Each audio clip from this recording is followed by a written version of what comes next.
atafunguliwa wakati wake ni sasa. Akikubali kugangwa, Yesu yuko tayari kuganga wewe saa hii, si kesho. Na wale wamefungwa siku ya leo watafunguliwa, kwa sababu Mungu amemtuma kweli akiwa na kusudi. Na ndivyo Yesu akawaletea habari hii njema hapa duniani, wakamkataa. Wakamkataa hata ndani ya masinagogi.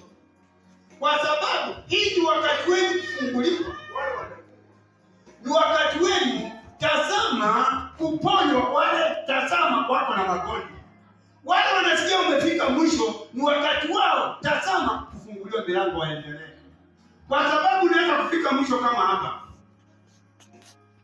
lakini kama umefungwa utafanya nini? Ukitaka kurudi nyuma, huko hakuna mahali pa kurudi. Hapa ndio patafunguliwa, kuendelea safari yako. Amen. Kwa sababu kuna mahali umefika mwisho. Hii milango yote itabomolewa na utaona njia zako zimefunguka. Baraka zako ziko pamoja na Mungu.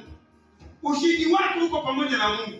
Yesu alipokuwa akiombea watu wapokea haja ya mioyo yao, hakuna mahali aliwaitiza pesa. Alikuja kuwaganga na kuwafungua, wakafunguliwa. Na ukaona njia zao zote zikawa safi mbele za Mungu. Hata wewe siku ya leo njia yako itaangaza na mwangaza wako utaangaza siku ya leo. Kwa sababu umekubali. Wewe mwenyewe ni kuamini mbele za Mungu. Mnajua Loti bila alifanya.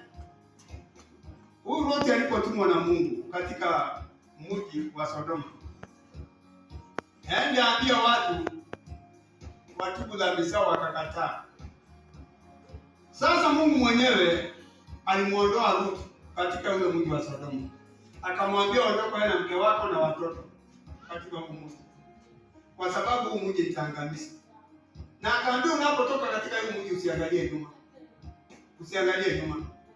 Sasa akaanza safari, mke wake ako mbele na watoto wako mbele. Mungu anakosa watoto wake kwa sababu hataki watoto wake wapotee. Mke huyu ndio hapo. Wako safari.